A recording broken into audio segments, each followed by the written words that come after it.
एक गांव में एक किसान अपनी पत्नी के साथ रहता था। उनका एक छोटा सा खेत था जहां वे दिन भर परिश्रम किया करते थे।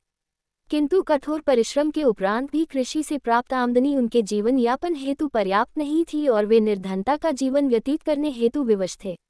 एक दिन किसान बाजार से कुछ मुर्गियां खरीद लाया। उसकी योजना मुर्गियों के अंडे विक्रय कर अतिरिक्त धन उपार्जन था। अपनी पत्नी के साथ मिलकर उसने घर के आंगन में एक छोटा सा दड़बा निर्मित किया और मुर्गियों को उसमें रख दिया। भोर होने पर जब उन्होंने दड़बे में झांक कर देखा तो आश्चर्यचकित रह गए। वहां अन्य अंडों के साथ एक सोने का अंडा भी पड़ा हुआ था। किसान उस सोने के अंडे को अच्छी कीमत पर जौहरी के पास बेच आया। अगले दिन फिर उन्होंने दड़बे में सोने का अंडा पाया। किसान और उसकी पत्नी समझ गए कि उनके द्वारा पाली जा रही मुर्गियों में से एक मुर्गी अद्भुत है। वह सोने का अंडा देती है। एक रात पहरेदारी कर वे सोने का अंडा देने वाली मुर्गी को पहचान गए।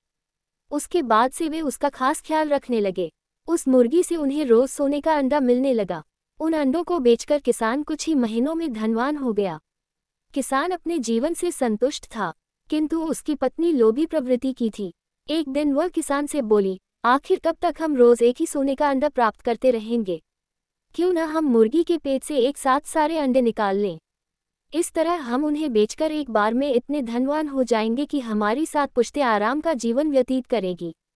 पत्नी की बात सुनकर किसान के मन में भी लोभ घर कर गया। उसने मुर्गी को मारकर उसके पेट से एक साथ सारे अंडे निकाल लेने का मन बना लिया। वह बाजार गया और वहां से एक बड़ा चाकू खरीद लाया। फिर रात में अपनी पत्नी के साथ वह मुर्गियों के दड़बे में गया और सोने का अंडा देने वाली मुर्गी को पकड़कर उसका पेट चीर दिया। किंतु मुर्गी भीतर से सामान्य मुर्गियों की तरह ही थी। उसके पेट में सोने के अंडे नहीं थे। किसान और उसकी पत्नी अपनी गलती पर पछताने लगे।